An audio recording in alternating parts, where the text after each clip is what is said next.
வணக்க நண்பர்களே, இந்த வீடியோவில் நம்ம என்ன செய்தி பார்க்க போகிறோம்னா, கணவனால் துடிக்க பறிபோன இன்ஸ்டா பிரபலம் உயிரம்.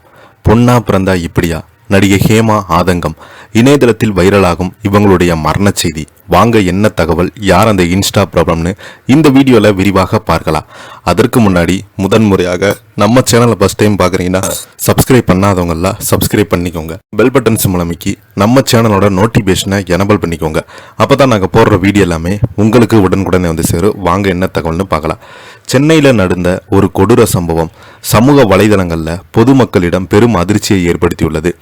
இன்ஸ்டாகிராமில் பிரபலமாக இருந்த நாகலட்சுமி என்ற பெண் தனது வீட்டிலேயே தற்கொலை செய்யப்பட்ட நிலையில் கண்டெடுக்கப்பட்டாங்க. அதே வீட்டில் அவருடைய கணவர் சுப்பிரமணியன் தூக்கிட்டு தற்கொலை செய்து கொண்டார். பலருக்குமே அதிர்ச்சியை கொடுத்தது. இந்த நிலையில் நாகலட்சுமி குறித்து சீரியல் நடிகை ஹேமா பேசியது இணையதளத்தில் வைரலாகி வருகிறது. அது மட்டும் இல்லாமல் திருநெல்வேலியைச் சேர்ந்த நாகலட்சுமி 42 வயதாகிறது. சென்னை நங்காநல்லூரில் புடவை விற்பனை செய்து வந்தாங்க.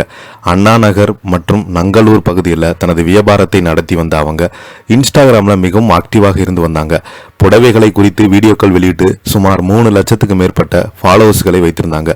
சோசியல் மீடியாவில் புதுவிதமான புடவைகளை உருவாக்கி தனக்கென ஒரு தனியான அடையாளத்தை ஏற்படுத்தி வைத்திருந்தாங்க. இவர்களிடம் பிரபலங்கள் முதல் சின்னத்திரை சினிமா பிரபலங்கள் வரை பலருமே பொருட்கள் வாங்கியிருந்தாங்க. நாகலட்சுமியுடைய கணவர் சுப்பிரமணிக்கு நிலையான வேலை இல்லை என சொல்லப்பட்டது. இதனால் குடும்பத்தில் அடிக்கடி தகராறு ஏற்பட்டதாகவும் தகவல்கள் வெளியாகியுள்ளது. ஒரு கட்டத்தில் இந்த தகராறு அதிகரித்ததால் சுப்பிரமணியன் மதுரையில் தனியாக வாழ்ந்து வந்தார். இருந்தாலும் அவருக்கு தேவையான பணத்தை நாகலட்சுமி தொடர்ந்து அனுப்பி வந்ததாக சொல்லப்படுகிறது. கடந்த வாரம் சுப்பிரமணியன் மீண்டும் சென்னை திரும்பியதும் இருவருக்கிடையே மீண்டும் வாக்குவாதம் ஏற்பட்டுள்ளது. சம்பவத்தன்று இரண்டாவது மகன் சைலஸிற்கு சுப்பிரமணியன் மெசேஜ் அனுப்பியிருக்கிறார்.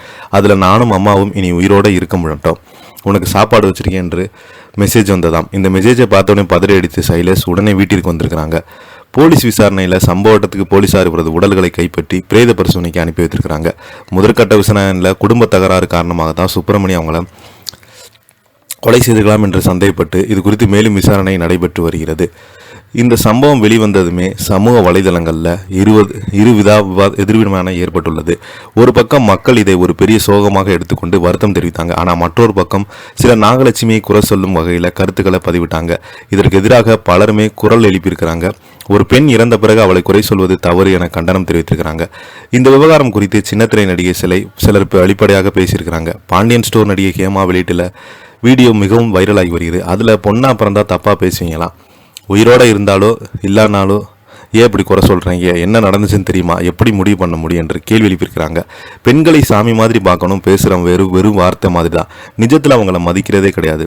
அதே போல் நடிகை சசிகலா தனது வருத்தத்தை பகிர்ந்திருக்கிறாங்க. இதை பற்றி நீங்கள் என்னென்ன கீழே உள்ள கமெண்ட் பாக்ஸில் மறக்காமல் பதிவிடுங்க. இந்த வீடியோ பிடிச்சிருந்தால் லைக் பண்ணுங்கள், ஷேர் பண்ணுங்கள். நன்றி, வணக்கம்.